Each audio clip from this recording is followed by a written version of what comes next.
Hey, what's up, everybody? True Boxing here. Thank you for coming back to get hit with the truth. So today I'm sure everybody's heard by now, but Tyson Fury and Anthony Joshua is off. It's not happening now. After all, like we expected, we were looking at an August date. They were very close to signing the fight.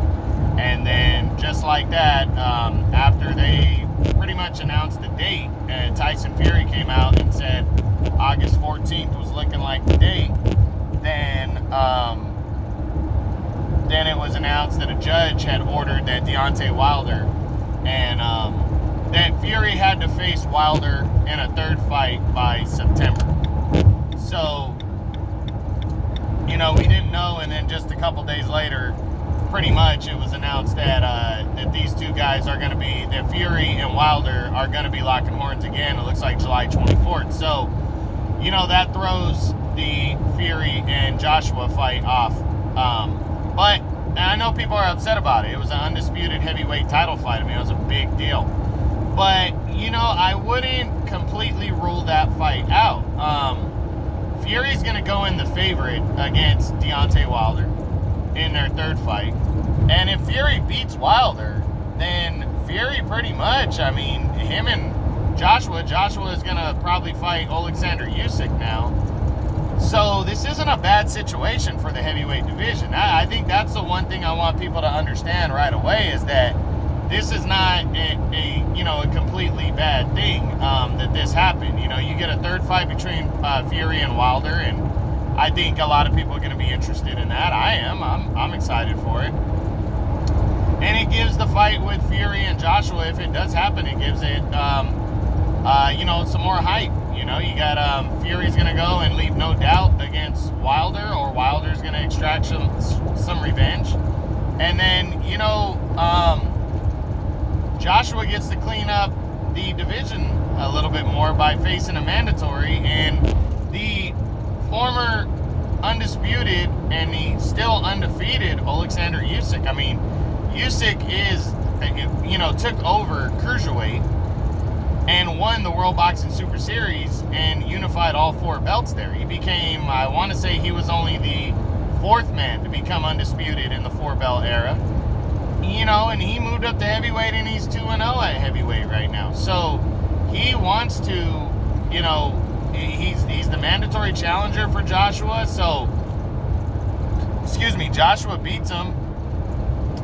And if he beats him, which he'd be the favorite going in, it's a good win for Joshua on his resume, and it hypes up the fight a little more. It allows him to hold on to that belt because he won't have to make another WBO mandatory for a while.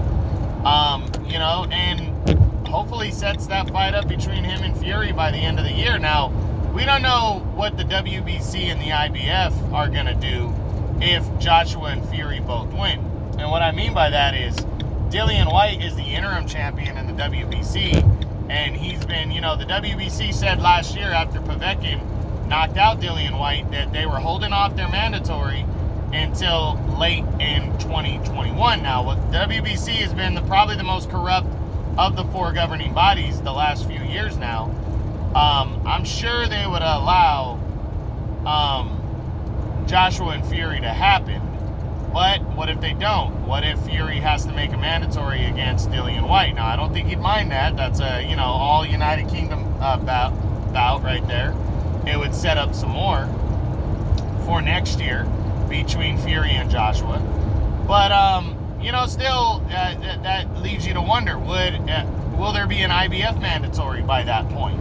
I have to believe there will be. I know they got Philip Hrgovic right now is taking on, he's going to be fighting somebody. A lot of people feel it's going to be Joseph Parker for the IBS mandatory. And, if Fury's got to face Dillian White next, and then Joshua has to make another IBF mandatory, how long is it going to be before Fury and Joshua? Well, I got to believe that the IBF and the WBC are going to allow that fight to go off next. You got Fury and Wilder 3 is going to take place July 24th. And I know Eddie Hearn is going to fast track Anthony Joshua taking on Usyk. I would venture to guess that it's probably going to take place on the date that was going to happen for Fury and Joshua. So I'd have to think at least by August 14th, we're going to see while Joshua and Usyk go at it. And, I think if they're both successful and walk away unscathed, we could see beginning of 2022 the fight that we wanted to see all along between Fury and Joshua. So I know people are bummed out about it, but it's not a complete bad thing. Fury gets to clean up his business with Wilder, or vice versa, and Joshua gets to clear up his mandatory against a very deserving and very good former Undisputed Cruiserweight champ, Alexander Usyk. So, like I said, not a complete bad thing here. And who knows, maybe we'll see the setup for Wilder and Joshua. I think that's a matchup that worldwide more people are interested in because Wilder's an American. At the end of the day, Fury and Joshua, as much as I want to see it, and I'm excited for it as a boxing fan, in the United States, that's, it's a big fight, but is it that superstar type fight that it would be if it was Wilder and Joshua? I don't think so. And the reason why is Wilder's an American, and Wilder brings that punching power to the table. So I think a lot of people would be more interested in that one. But it's still, either way, I'm excited because it would be for the Undisputed Heavyweight Title. So we're going to see what goes down, with this whole situation, and we don't have to wait very long. I mean, like I said, Fury Wilder 3 is July 24th. That is less than 2 months away now. And then Joshua and Usyk, I'm pretty sure, is going to take place in a couple months. At the very latest, early August. So people, do not sleep on these fights. Do not worry, because I have a good feeling that we're still going to see Fury and Joshua, or Wilder and Joshua could also pop off if Wilder were to upset Tyson Fury. So we'll see what happens. But that's it.